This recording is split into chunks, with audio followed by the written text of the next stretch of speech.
On a bone-chilling night just before Christmas, a naive 6-year-old girl decided to help her exhausted single mother by writing a letter to Santa in the corner office. What she didn't know was that her heartfelt words were accidentally delivered to a wealthy CEO, upwarming his heart that had gone cold for years. And only a few hours later, a knock sounded at her door. The Santa she'd been wishing for had arrived, carrying a Christmas gift far beyond anything any of them could have ever imagined. Before we dive deeper into this story, let us know where you're watching from, and don't forget to hype and subscribe for more heartwarming stories every day.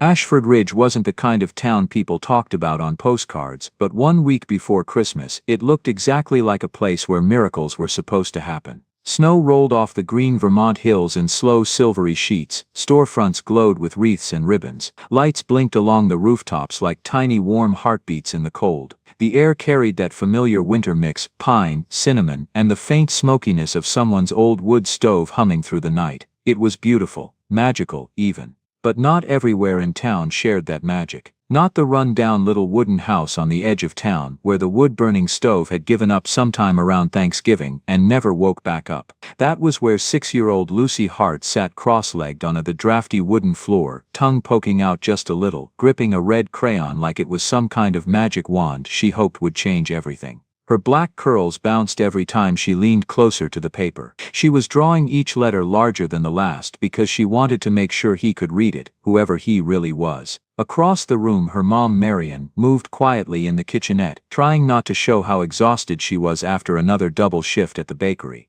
Her black ponytail drooped over her shoulder, dusted with flour she didn't even notice anymore. She hummed under her breath, though her voice wavered every few notes from fatigue. Bills sat on the counter like little threats: rent overdue, heating oil warnings, a final notice taped to the envelope like someone shouting on paper. A small space heater struggled against the cold, blowing through the thin walls, bravely trying and failing to warm the room. "Sweetheart," Marion asked softly, "who are you writing to?"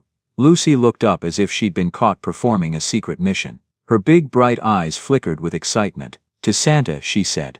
"But not the North Pole one. The one with the corner office." Marion blinked. "The what?" "The corner office Santa, the one who fixes things because he's super in charge." Lucy said this with absolute certainty because she'd overheard someone at the bakery complaining that only people in the corner office made real decisions. If people with power fixed things, then of course Santa must be one of them. Marion tried to laugh. It came out softer, sadder. "Well, tell him I hope he writes back." Lucy nodded seriously, as if signing a treaty. She bent over the paper again, and the letter came to life. "Dear Santa in the corner office, I don't want toys or candy. I want a warm house. My mommy cries when she thinks I'm asleep. She gives me the last toast even when she's hungry. She needs warm feet again. If you're real, can you help us? Love, Lucy. I am 6. She drew a tiny heart at the bottom because hearts made things stronger. She believed that. That night, after Marion fell asleep on the couch wrapped in 2 mismatched blankets, Lucy folded the letter carefully, exactly 3 times, just how her teacher taught her, and slipped it into an envelope. She wrote on the front, "Santa at the corner office, important." The next morning, the cold bit her cheeks as she and Marion walked from their little wooden house toward the bakery. Lucy spotted the shiny green mailbox outside the big glass creaky porch across the street, Sterling Holdings spelled in tall gold letters. She didn't know it was a company mail drop only. She only knew it was next to the fanciest creaky porch she had ever seen, and every fancy creaky porch had a corner office. She marched right up on her short little legs, stretched as high as she could, and dropped the letter in. It thunked loudly inside. Lucy gasped. The letter was gone forever now. Marion didn't even notice. She was too busy worrying whether their landlord would finally change the locks today. And inside that glass creaky porch, 5 floors up from the snow and the noise and the hope of a little girl, sat a corner office with lights still off. Someone would soon walk into it. Someone whose life was about to collide with Lucy's in a way neither of them could ever imagine. And it all started with that red crayon letter dropped into the wrong mailbox on a freezing December morning. The next morning at Sterling Holdings didn't begin with anything special. The office buzzed the way it always did in December. Holiday decorations taped to cubicle walls, employees juggling end-of-year reports, and that faint hum of coffee machines trying their best to keep everyone alive. But 5 floors above all that noise, the corner office still sat dim and quiet. Edward Sterling wasn't a man who rushed the mornings anymore. At 60 he moved slower, partly because of age, partly because life had carved deep grooves in him that never quite smoothed out. When he finally walked in, coat draped over one arm, the staff greeted him politely, and he returned their nods with the same distant courtesy he used every day. He wasn't rude, he wasn't cold, just hollow in a way people learned not to question. His assistant, Leah, was waiting by the door with a stack of reports balanced against her hip. "Morning, Mr. Sterling. Mail got mixed again last night. Some letters from the ground floor box ended up with us." She held out the small bundle. Edward took it without thinking.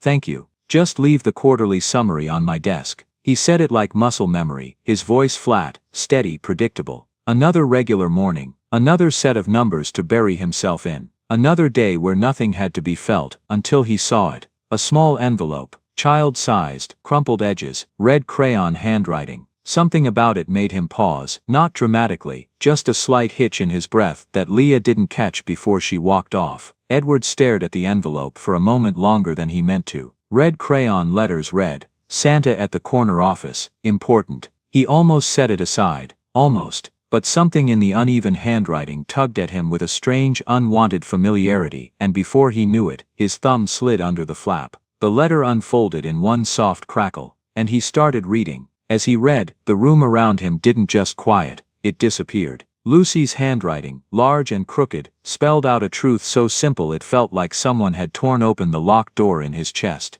"I don't want toys, I want a warm place for mommy so she doesn't cry. She gives me all the food even when she's hungry. Please help us if you're real. Love, Lucy. I am 6. His vision blurred before he even realized he'd stopped breathing. He read the letter again, slower this time, then a third time, as the words sank deeper, scraping places he thought had died years ago. Warm house, mommy crying, hungry, 6 years old. He felt something shift in him, like an old machine creaking to life after decades of dust. He tried clearing his throat, grounding himself, but the paper trembled slightly between his hands. Edward Sterling hadn't let himself feel in a very long time. Not since his wife Helen passed. And definitely not since the last real conversation with his son, dissolved into shouting, silence, and a slammed door 8 years earlier. He had told himself emotions were impractical, messy, disruptive, so he stopped letting them in. But this tiny letter from a freezing little girl he'd never met had just kicked down the walls he spent a lifetime creaky porch. The first image that hit him wasn't Lucy, it was his son Michael at age 7, standing in the doorway with mittens too big for his hands, saying, "Dad, I'm cold," and Edward, younger, and too busy, answering, "Use another blanket, I'm working." He swallowed hard, the memory hurt like it had sharp edges. He pushed it away, tried to at least, but the letter kept dragging it back to him. He could almost hear Helen's voice too, soft and warm.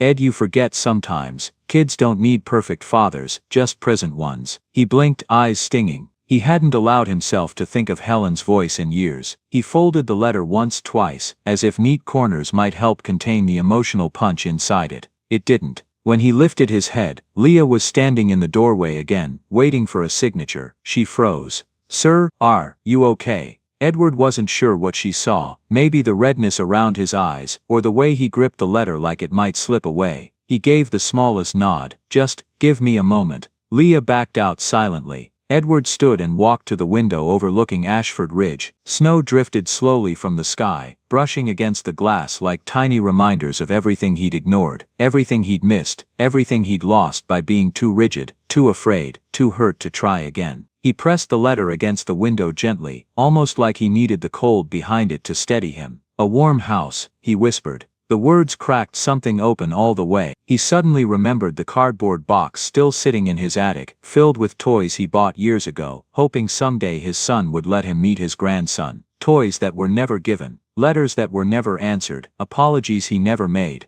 He whispered Lucy's name like he needed to hear it out loud. "Lucy, you're 6. The same age Michael was when Edward missed his first school play. The same age Helen was when her mom left home for good. The same age his grandson would be now, if things hadn't broken the way they did." For the first time in years, Edward felt something rising that he couldn't suppress. Regret, yes, but also a spark of something he barely recognized. The urge to do something right, really right, for once. He lowered the letter, holding it carefully, reverently, like it was fragile and powerful at the same time, because it was. This wasn't a normal misplaced letter. It wasn't even an accident. Not to him. It felt like a knock on a door he thought was permanently locked. A second chance delivered by a 6-year-old with a red crayon. He took a breath that shook on the way out. He didn't know this girl. He didn't know her mother, but he knew exactly what it felt like to fail someone who depended on you. He knew what it felt like to lose family, and he knew, instinctively, deeply, that he couldn't ignore this letter. Not like the others, not like the past, not again. He folded the letter, placed it gently in his coat pocket, and said out loud to the empty office, "I need to find her." And just like that, the most unexpected Christmas story of his life began. Not with snow or music or miracles, just a little girl's plea, and a man who finally decided to listen.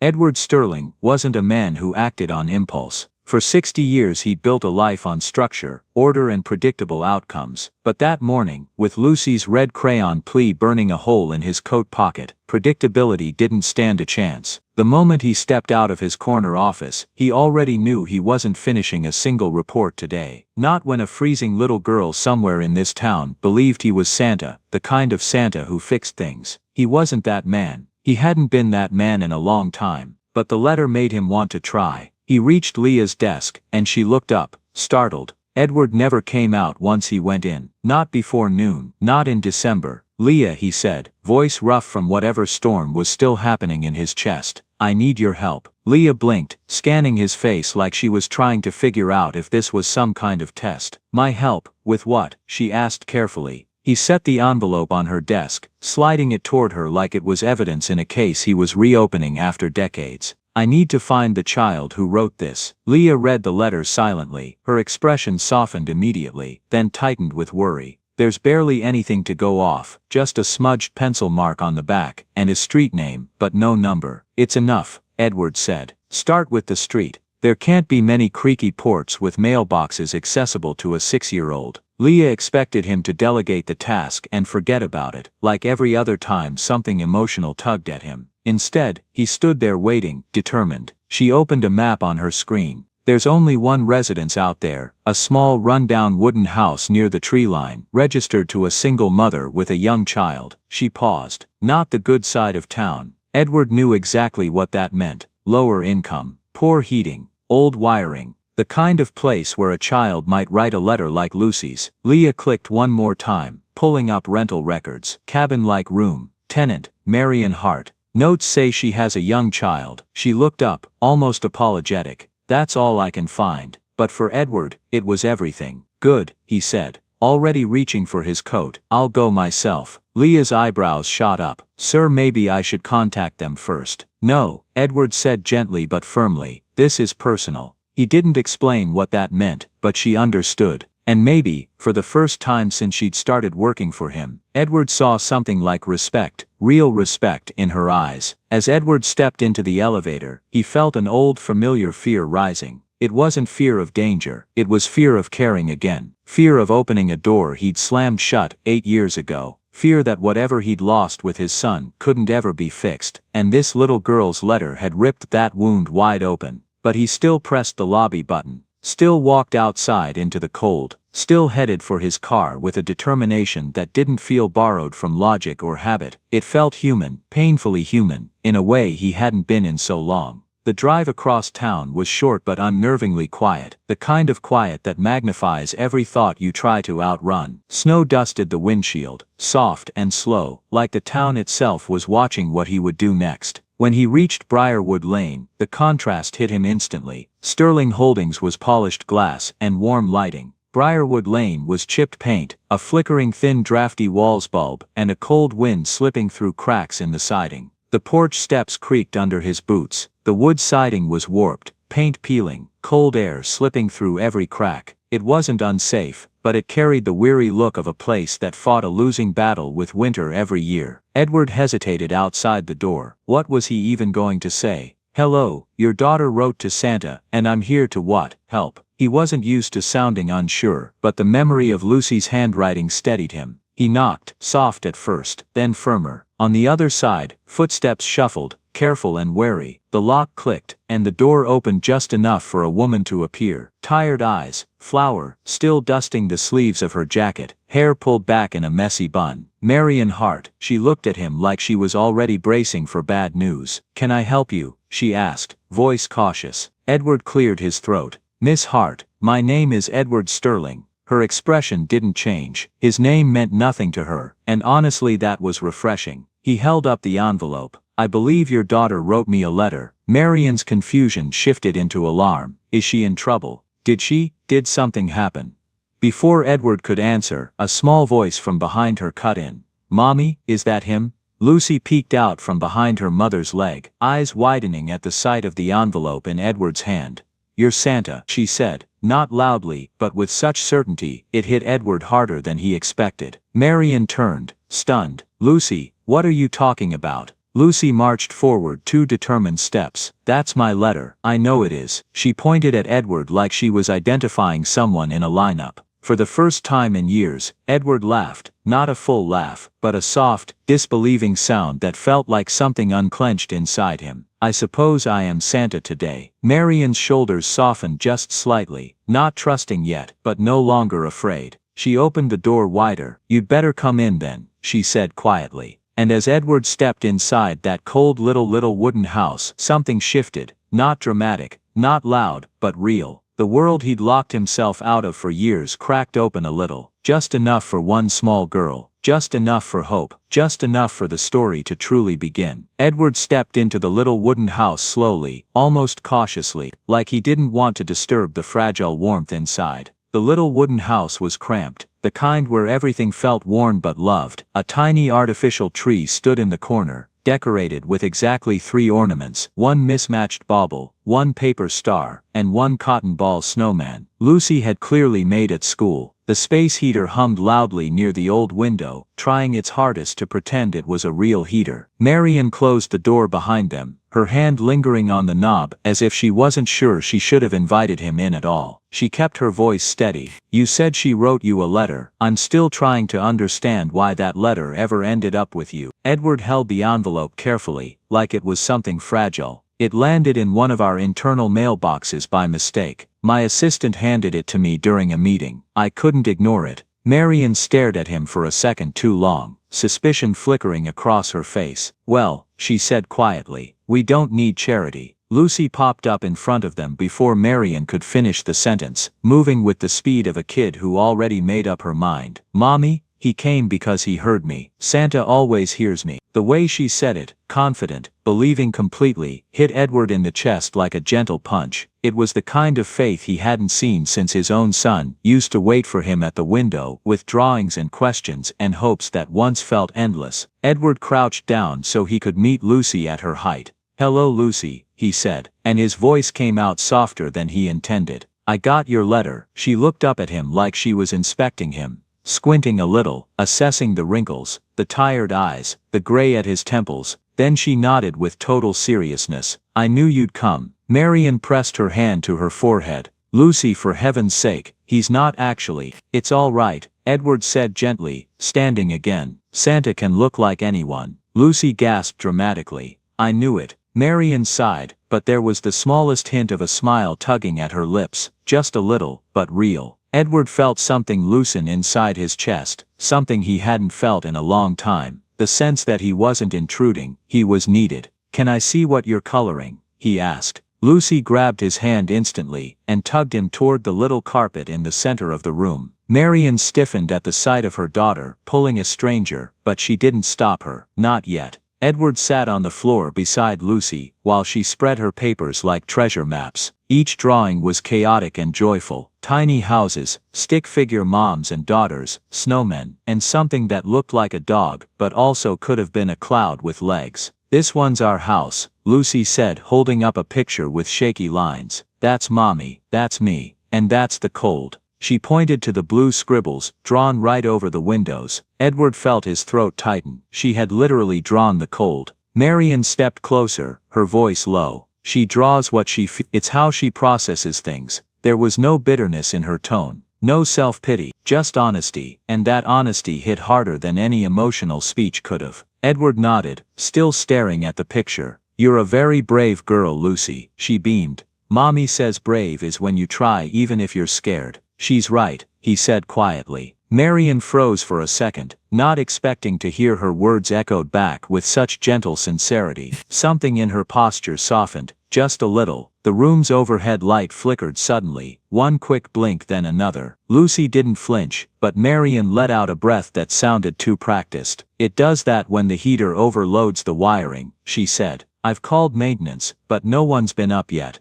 Edward looked around more closely now, really looked. The peeling paint, the draft pushing under the door, the thin blankets stacked on the couch. He saw signs of struggle everywhere, but also signs of strength. They were fighting to stay warm, fighting to stay together, fighting to stay hopeful. And a 6-year-old girl wrote a letter to a stranger because she believed someone out there might listen. For the first time in a long time, Edward felt anger, not at them, but at himself, at the world, at how easily people slipped through the cracks while he sat in a temperature-controlled office. Lucy suddenly tapped his knee. "Santa," she whispered, leaning close like she was telling a secret, "are you here to help us?" Edward didn't answer right away. Marian tensed again, ready to pull Lucy back if this got out of hand. But then Edward spoke in a voice that was steady, honest, and shockingly, even to himself, full of something like promise. "I'm here," he said, "because your letter reminded me what it means to do the right thing." Marian's eyes widened ever so slightly,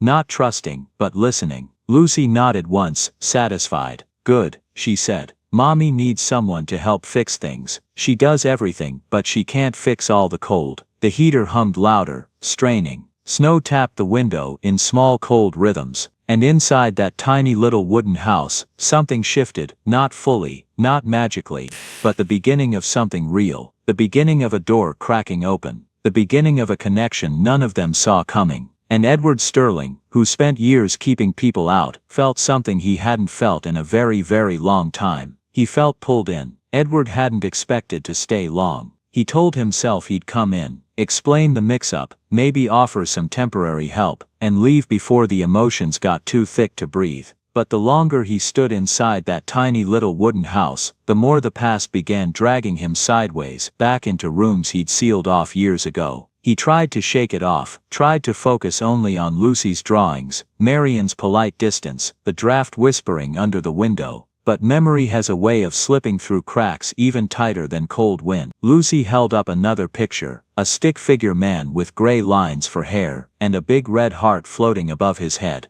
"This one's you," she announced proudly. "I made it after Mommy said corner office people always look serious." Edward blinked at the picture, and something inside him twitched. The drawing looked almost exactly like one his son Michael had made at the same age. Same crooked arms, same too big smile, same heart that was meant to say, "Please see me, please don't forget me." He cleared his throat, but the sound came out softer, weaker than he wanted. "It's very good, Lucy," she grinned. Marian watched them from the kitchen counter, arms folded in a half-defensive, half-exhausted stance, but there was a small flicker of something else in her expression now, maybe curiosity, maybe concern, maybe wondering why a 60-year-old CEO looked like he'd just been hit by a ghost. Edward shook himself. He needed perspective, needed air, needed to stop letting his mind trail into old wounds, but the little wooden house kept giving him reminders. There was a tiny coat hanging on a hook by the door, pink puffy, a little worn at the elbows, and instantly, unexpectedly, he saw a blue one, not physically there, but in his memory hanging in the entryway of his old home, waiting for a little boy who'd eventually outgrow it, and outgrow waiting for his father. He stepped toward the window, pretending to look at the snow, but he wasn't seeing any of it.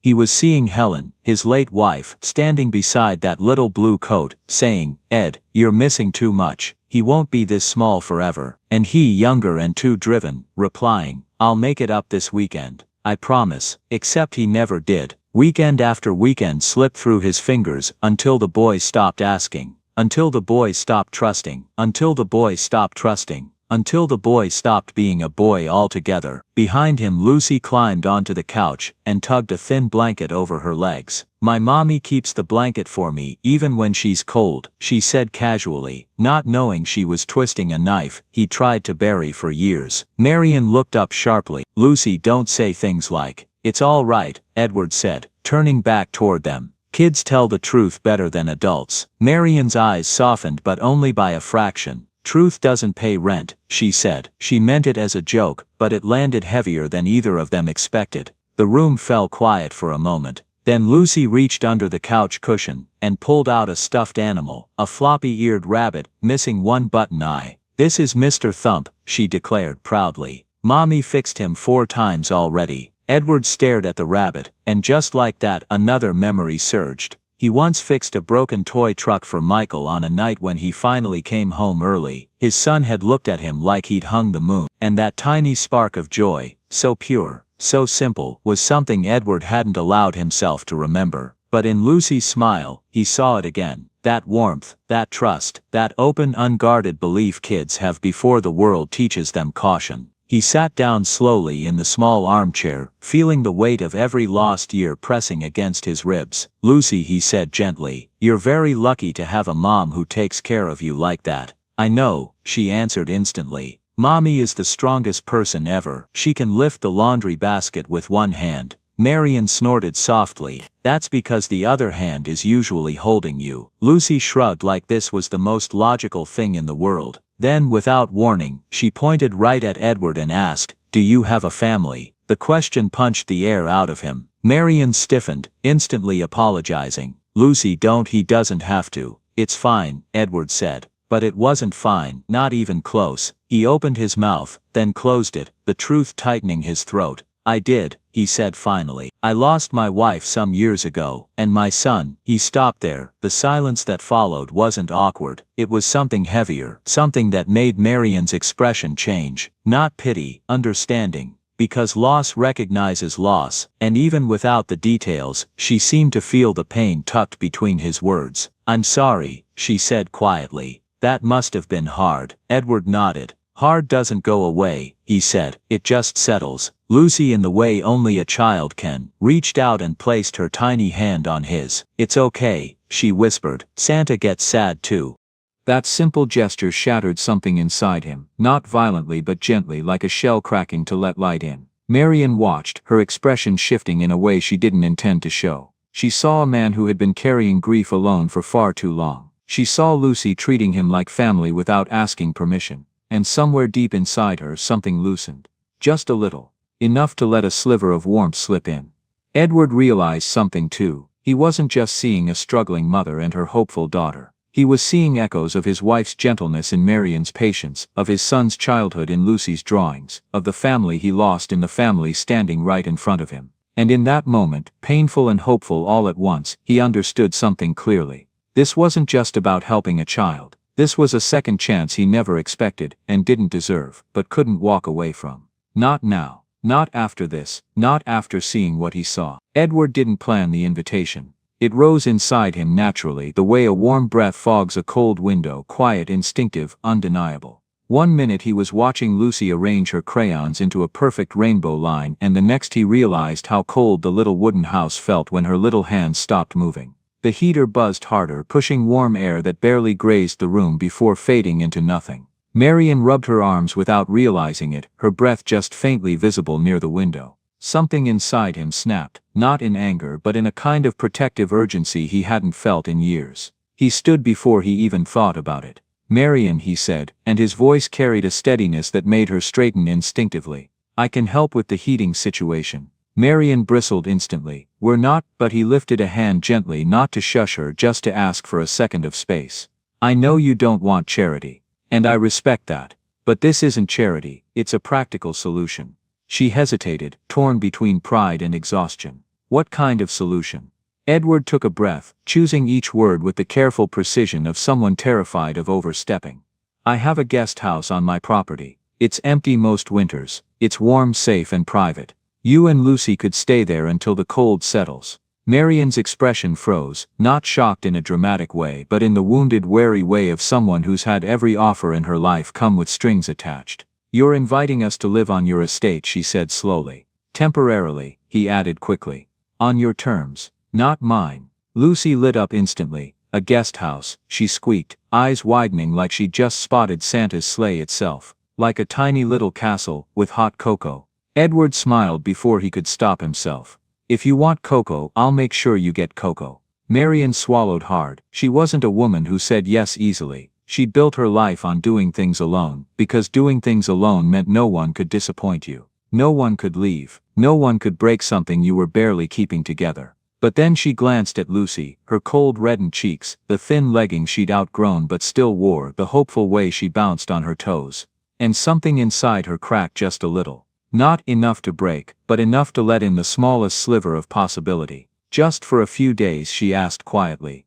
Just until things warm up. Just a few days, Edward agreed immediately. And only if it makes things easier for you. Marian searched his face, looking for hidden motives, false kindness, anything that hinted at danger. But all she found were tired eyes and a man who looked like he carried more regret than pride. A man who strangely seemed to need this as much as they did. "Okay," she whispered. "We'll try it." Lucy shrieked with joy and sprinted across the little wooden house to hug Edward's leg like she'd just been reunited with a long-lost relative. "We're going to Santa's other house." Edward let out a startled laugh, quiet, shaky but real. Marian covered her face with one hand. "Lucy, please, he's not Santa." "He is," Lucy insisted, "because no one else heard my letter." Edward swallowed hard. That one sentence pressed deep into his chest, warming places he thought were permanently frozen. They packed quickly. Marian moved through the little wooden house with a mix of urgency and embarrassment, grabbing clothes, Lucy's stuffed rabbit, a stack of carefully folded blankets she refused to leave behind. "You don't have to rush," Edward said gently. She didn't answer. She was rushing because if she slowed down, her courage might disappear. Old fear and new hope battled in her eyes the whole time. When they stepped outside, the cold hit them like a wall. Lucy's small hand clamped around Edward's without hesitation, and for a moment he saw not Lucy but Michael at the same age, running toward him after school, reaching for his hand before he stopped reaching altogether. His throat tightened, but he didn't pull away. Marian locked the little wooden house door, pausing at the sight of a thin eviction notice tucked slightly behind the frame. She quickly plucked it free before Edward could see it, stuffing it into her coat pocket with shaking fingers. He didn't notice, but Lucy did. And the look she gave her mother, a mix of understanding and fear, told a story neither of them spoke aloud. The drive to the estate was quiet at first, but not awkward. Lucy pressed her face against the window, gasping at every passing snowflake. Marian sat stiffly in the front seat, hands locked in her lap, the glow of the dashboard reflecting the hesitation in her eyes. When the Sterling estate came into view, Marian inhaled sharply. It wasn't a mansion dripping in wealth, it was something gentler, older, with tall pine trees lining the driveway and warm yellow lights glowing through the windows like lanterns guiding travelers home. The guest house sat slightly behind the main house, wrapped in ivy and framed by snow-covered evergreens. "It looks like magic," Lucy breathed. Marian shot Edward a look that was equal parts awe and disbelief. "You said guest house," she whispered.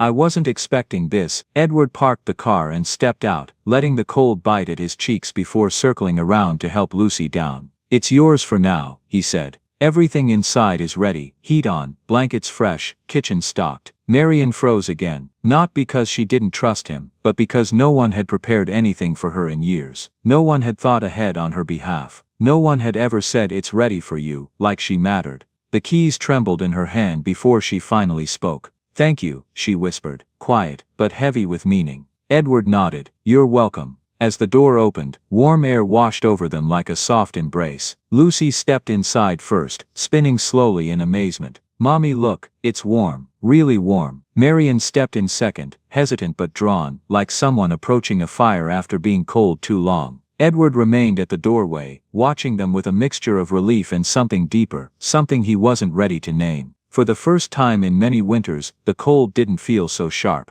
Something warm, something fragile but real, was beginning to take shape. A new hope, a tiny spark, a second chance breathing softly in the glow of a guest house light. The days at the guest house flowed with a kind of gentle rhythm none of them expected. Snow kept falling over Ashford Ridge, covering the world in quiet white layers, but inside the guest house, heat and laughter finally pushed the cold out. Marian cooked simple meals that filled the rooms with soft homey smells, and Lucy, unstoppable, bright, curious, treated the place like an enchanted cabin that Santa himself had gifted her. Edward visited often, never unannounced but never distant, always bringing something small, firewood, a box of cookies, or a set of colored pencils. Lucy gasped at like they were diamonds. Everything felt warm, not perfect, not permanent, but warm. until the knock came. It happened on a late afternoon when the sky was turning that soft purple right before nightfall. Marian was folding laundry by the fireplace. Lucy was sitting cross-legged on the rug drawing a picture of the guest house, complete with a snowman wearing sunglasses for reasons she didn't bother explaining. Edward had just stepped in with 2 grocery bags when the pounding hit the door, sharp, fast, nothing like the gentle knocks Edward always used. Marian froze instantly, the kind of freeze that came from years of expecting bad news. Lucy looked up, startled. Edward set the grocery bags down slowly, a strange tightness forming in his chest. He wasn't expecting anyone, and no one ever came out here uninvited. Marian stood, breath hitching. Who would that be? Edward opened the door. A man stood in the doorway, maybe mid-30s, bundled in a heavy coat, dusted with snow. He looked tired, drained, like someone who hadn't slept in days. His jaw tightened when he saw Edward. "So it's true," the man said. "You're actually here." Edward blinked, the world tilting. He knew that voice. He hadn't heard it in 8 years, but memory doesn't forget your child's voice even after it grows up. "Michael," Edward whispered. Marian's eyes snapped to Edward, realization sparking in her face. Lucy grabbed her mother's hand, sensing the sudden drop in the room's temperature even though the fire was still burning. Michael stepped inside without waiting for permission. "I went to your office," he said, his tone cutting but trembling. "They told me you've been spending time here, with them." His eyes flicked toward Marian and Lucy, not unkind, but confused, hurt, protective. "I had to see it for myself." Edward's hands shook slightly. "How did you find me?" "You own half the town," Michael replied. It wasn't hard. Marian swallowed, stepping between Lucy and the tension in the room. "Do you want us to step outside?" she asked quietly, instinctively shielding her daughter. "No," Michael said quickly. "I didn't come to cause trouble. He exhaled shakily, rubbing his forehead. "I came because something felt wrong. Or right, I don't know." Edward had imagined this moment for years, his son showing up, angry, or forgiving, or anything in between, but now that it was here, the words lodged in his throat like stones. "I'm sorry," Edward finally managed. "For everything." Michael didn't answer right away. Instead, his attention drifted toward Lucy, who peeked out from behind Marian's leg like a cautious kitten. Something in his expression softened.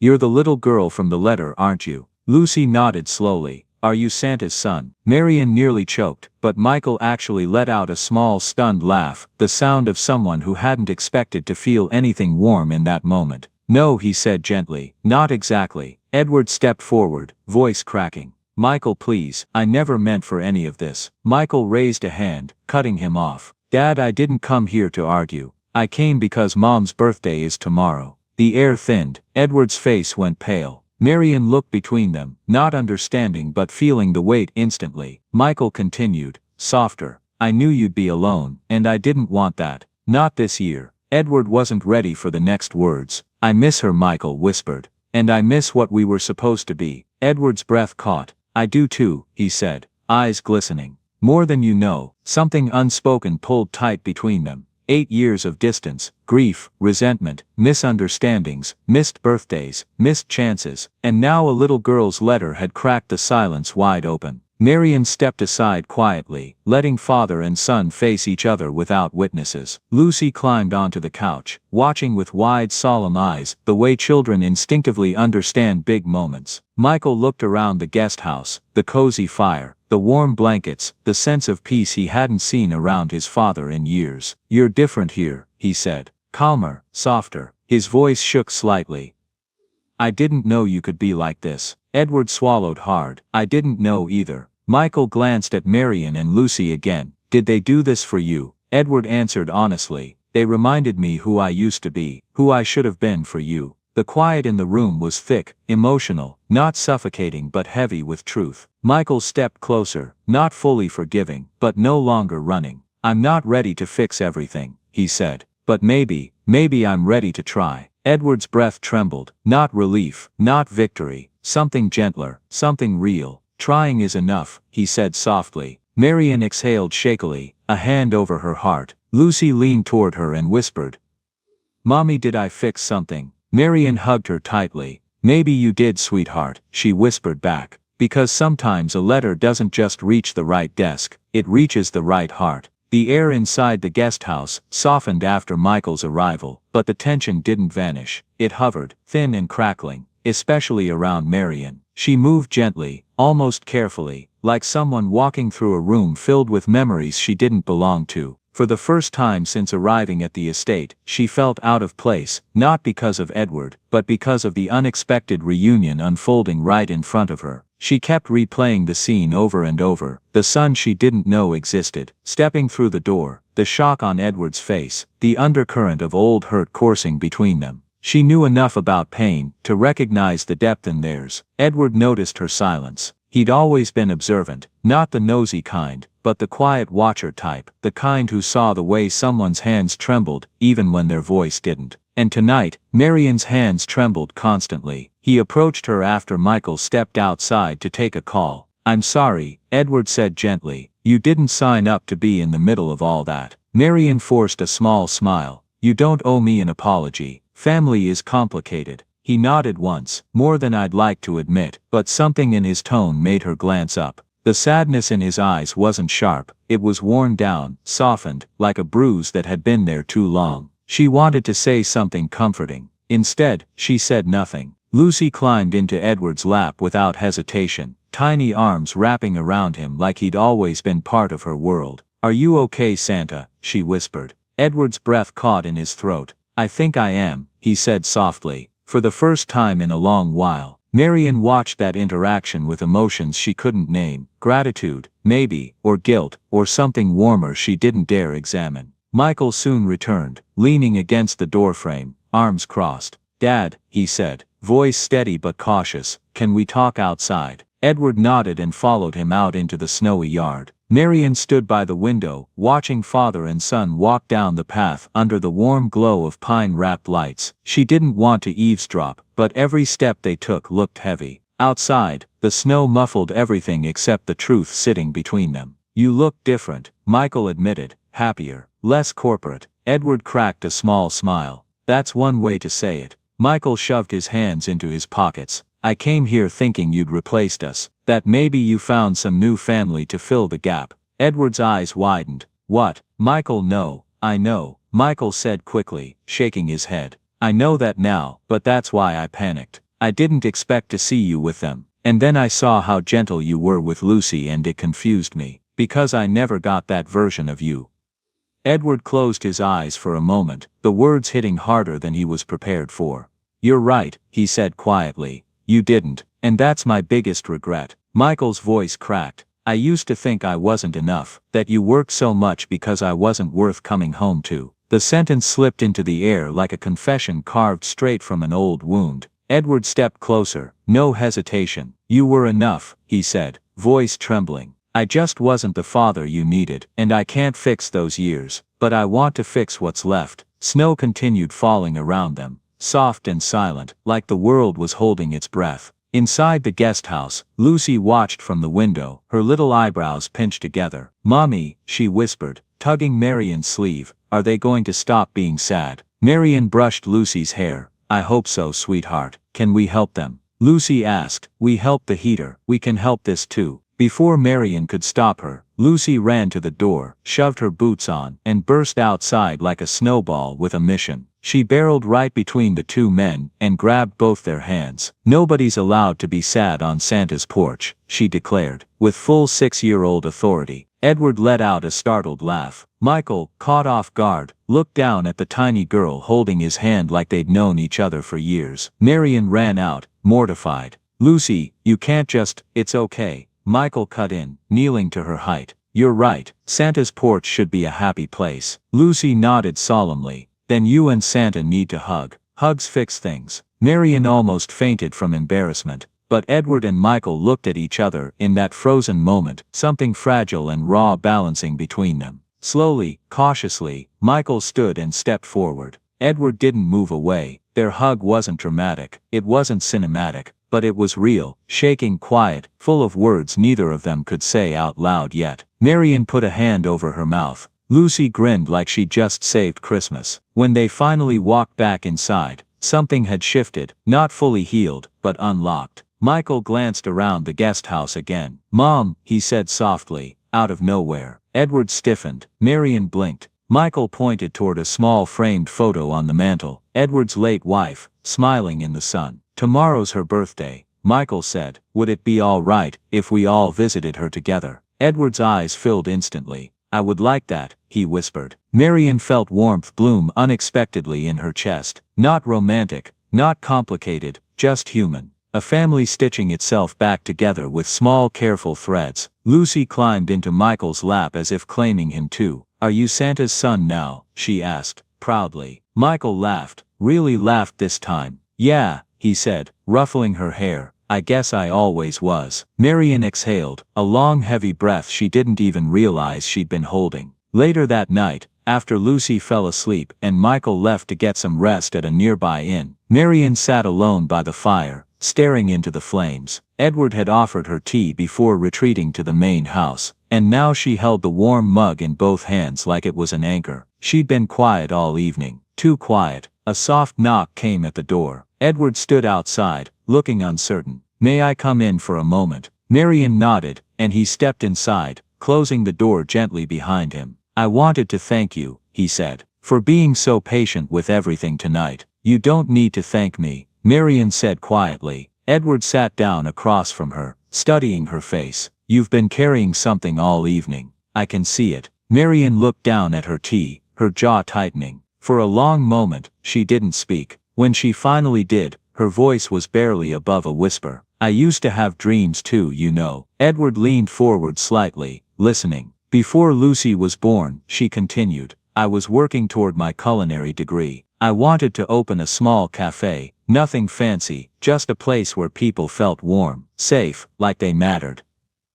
She gave a sad smile. I had the name picked out, and everything. Marian's hearth. Edward's chest tightened, but then Lucy's father left before she was even born. And school became impossible. The cafe became impossible. Everything became about survival. She looked up, eyes glistening. I don't regret Lucy, not for 1 second. She's the best thing that ever happened to me. But sometimes I wonder, what if I'd been given just one more chance, one more shot at the dream I gave up? Her voice cracked, and she quickly wiped her eyes. I'm sorry, you didn't need to hear all that. No, Edward said firmly but gently. I did. He sat back, quiet for a moment, then said, you remind me of someone. Marian glanced up, curious. My wife, Helen, he continued. She had dreams too. She wanted to be a teacher. Elementary school, 2nd grade specifically. She loved kids, but she put everything on hold to support me while I built the business. And I never gave her the chance to go back to it. I always said next year, or when things settle down. But next year never came. His voice broke slightly. She died without ever getting her classroom. Marian's breath caught. So when I see you, Edward said, looking directly at her, sacrificing everything for Lucy, working yourself to exhaustion, putting your dreams in a box you think you'll never open again. I see Helen, and I see all the chances I didn't give her. Tears slipped down Marian's cheeks.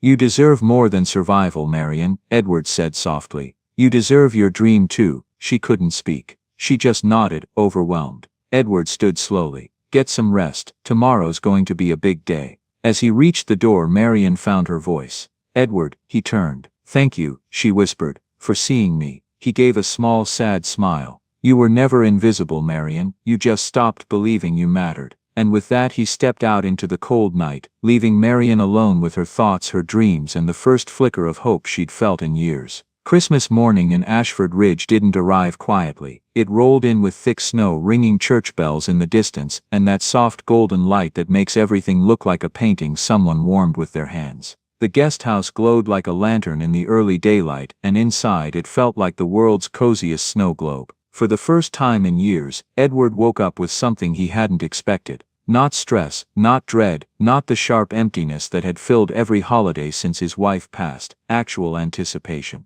The kind that made him move faster, breathe deeper, almost forget his age for a second. He stepped out of his main house, holding a small wrapped box under his coat as snow crunched beneath his boots. He felt ridiculous, 60 years old and practically nervous. But nervous in a way that felt good, like the air just before a surprise. When he pushed open the guest house door, warmth washed over him. Marian was standing by the stove flipping pancakes, hair tied back, cheeks pink from the heat. Lucy was dancing around the living room in fuzzy red socks, shaking a jingle bell like she was the conductor of Christmas itself. And Michael, tall, tired but softer these days, was helping her assemble a tiny toy train she'd gotten from a thrift store 2 years ago but never learned to fix. The scene hit Edward hard. Not painful, not overwhelming, just perfectly, quietly full. Marian looked up and gave him a smile, small, warm, natural, like she'd known him forever. "Merry Christmas, Edward," she said. "Breakfast is almost ready." Lucy barreled into him. "Santa, you came back." He laughed, ruffling her hair. "I told you I wouldn't disappear on Christmas." Michael stood and handed Edward a mug of hot cocoa. "Merry Christmas, Dad." Edward froze for half a heartbeat. It was the first time Michael said Dad without bitterness or distance. The word hit deep, landing in a place Edward thought was permanently scarred. "Merry Christmas, son," he said quietly. Breakfast became chaotic in the best possible way. Lucy insisted they all wear paper crowns she made from construction paper. Marian burned one pancake because Edward distracted her by telling a joke that wasn't even funny but somehow made her laugh uncontrollably. Michael fixed the train, and Lucy screamed like it was the grand finale of a fireworks show. And in the middle of it all, this tiny, warm, unplanned family, the grief that used to live inside Edward shifted. Not gone, but gentler. After breakfast, Michael cleared his throat. "Dad," he said, "can we visit Mom's grave together?" Edward nodded, emotion tightening his chest again. Marian touched his hand lightly. "We'll stay here with Lucy," she said, reading the moment instantly. But Lucy shook her head. "No," she whispered. "I wanna go too." Nobody expected that. Marian knelt to face her daughter. "Sweetheart, this is something very personal for them." But Lucy held her ground with the seriousness of someone far older. "She's part of their family," Lucy said, "but they're part of ours now, so we should all go." Edward's breath caught. Marian blinked back a shock of emotion. "And Michael?" Michael nodded first. "She can come," he whispered. The cemetery was quiet, blanketed in fresh snow that muffled every sound. Edward brushed the snow off the gravestone with careful, almost reverent hands. His wife's name appeared, simple, elegant, carved in stone but alive in their memories. Michael placed a small bouquet down. Edward added a pine cone wreath he'd made himself the night before, hands shaking the whole time. Without anyone telling her, Lucy stepped forward and placed her hand gently on the stone. "Hi," she whispered. "I'm Lucy. I hope you like Christmas. We're taking care of your family. They're really good." Marian covered her mouth, tears fighting to escape. Michael wiped his cheek quietly. Edward closed his eyes, overwhelmed by the softness of her words. The air felt warmer somehow, as if the woman they missed so much was listening, as if she approved. When they headed back home, something felt different. The grief no longer separated them, it connected them. It didn't feel like loss anymore. It felt like shared memory, shared healing, shared family. Back at the estate, Edward guided everyone toward the main house. "I have something for you both," he said to Marian and Lucy. Lucy gasped. "Is it a reindeer? Please say it's a reindeer." Edward chuckled. "No reindeer, but close." He opened the door to reveal a fully decorated living room, tree sparkling, fireplace blazing, stockings carefully hung, 3 of them newly added. Marian's name was stitched onto one stocking, Lucy's on another. Michael stared at them in disbelief. "Dad, when did you?" "Last night," Edward said softly. "If you're going to stay through the cold, you should feel like you belong." Marian's breath trembled. "Edward, this is too much." "No," he said, "it's exactly enough." Lucy dove onto the couch like she just entered a castle. Michael put an arm around his father's shoulder, hesitant at first, then firmer. Marian walked slowly to the fireplace and touched the stocking with her name, like she was verifying it was real. Edward had one more surprise. "Lucy," he said, kneeling beside her, pulling out the small wrapped box he'd carried over earlier. "This is for you." She tore it open instantly. Inside was a small silver locket shaped like a snowflake. But what mattered wasn't the locket, it was the tiny folded picture inside. A picture of the 4 of them from 2 days ago, taken when Lucy dragged them into a group hug in the snow. "It's our family picture." Lucy squealed. Edward coughed to hide the emotion in his throat. If you want to think of it that way," he said. Lucy didn't hesitate. "It is our family." Marian met Edward's eyes, and for once she didn't look afraid, or out of place, or overwhelmed. She looked home. The day ended with all of them around the fire, sharing stories, eating cookies. Lucy decorated in ways no cookie should be decorated, and letting the warmth sink all the way in. For the first time in years, Edward didn't feel like a man haunted by what he lost. He felt like someone blessed by what he'd found. And Christmas for all of them finally felt whole again. The sun slipped behind Ashford Ridge's hills early that evening, leaving the sky washed in lavender and soft gold. The Sterling estate, dusted with fresh snow, looked almost unreal, like the backdrop of a Christmas card someone spent their whole heart painting. Inside the main house, the fire burned bright and steady, filling the large living room with a glow that felt warmer than anything electricity could ever make. Lucy had fallen asleep on the rug, clutching the silver snowflake locket Edward had given her, as if she were afraid it might disappear if she let go. Marion draped a blanket over her daughter and stepped back quietly, not wanting the moment to shatter. Behind her, Edward stood at the window, watching snowflakes drift like slow-motion confetti. He looked peaceful, truly peaceful, something Marion had never seen on his face before. She cleared her throat lightly.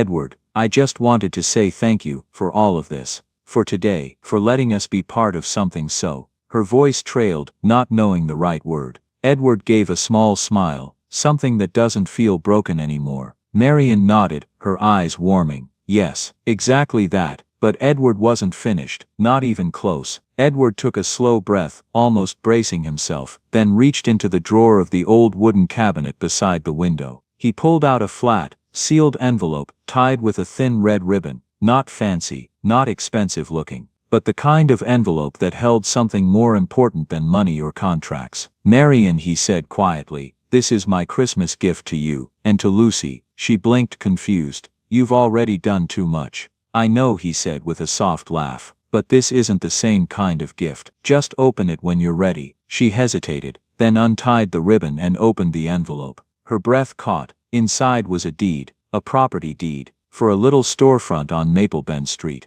The old bakery space she walked by every time she finished her shift downtown. The one with the faded yellow awning she always glanced at but never admitted out loud she dreamed about. The title read, Marion's Hearth, Bakery and Coffee House. Her knees almost buckled. "Edward, what is this?" "It's yours," he said simply. "A place to start the dream you gave up. A place you and Lucy can build something that's actually yours." She stared at him, speechless. But Edward wasn't done. He pulled out a second paper from the envelope. A simple handwritten agreement signed by both Edward and Michael. At the top, family partnership contract. He explained gently, "Michael will oversee the renovation with my team. I'll help fund it until it stands on its own. But the business, every recipe, every decision, that's all you. And Lucy gets to be official cookie tester, apparently." From across the room Michael gave a sheepish shrug. "She insisted," he said, very seriously. Marion pressed a hand to her mouth. Tears filled her eyes before she could stop them.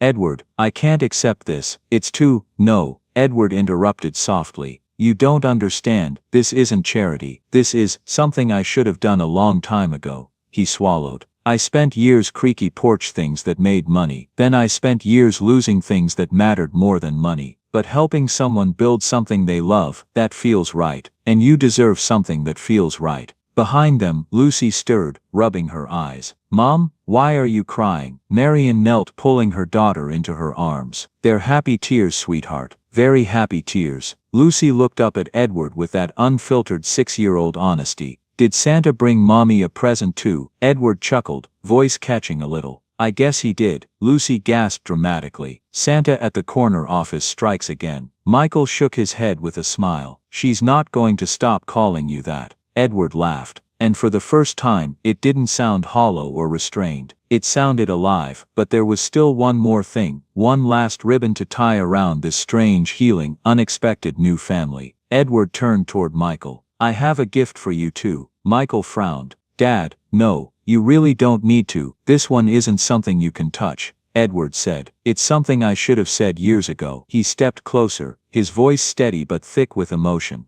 "I'm sorry, Michael, for all the years I treated grief like a job, for shutting you out, for drowning in silence and dragging you into it with me. You didn't deserve that. You deserved a father who fought to stay connected, and I didn't fight at all." Michael blinked hard, jaw clenching. "Dad," Edward continued, "I'm not asking you to forget those years, but I'm asking for a chance to make better ones." Michael inhaled sharply, and then slow, trembling, honest. He stepped forward and hugged his father. A real hug, not stiff, not forced, a hug years overdue. Marion turned away slightly, giving them a moment, wiping her cheeks in silence. Even Lucy stood still, watching with awe instead of her usual bouncing enthusiasm. When the two men finally pulled apart, both were smiling through tears. Edward exhaled. "All right, that's my gift." Michael shook his head. "No, that's ours, both of us." They settled back around the fire. Marion and Lucy curled on the couch. Michael sank into the chair beside them, and Edward sat across from all of them, taking in the sight, like it was the final scene of a movie he never thought he'd get to see. The flames crackled softly, snow drifted past the windows. No one rushed, no one worried, no one felt like an outsider anymore. It was quiet, it was whole, it was family. And as the night deepened, Edward whispered almost to himself,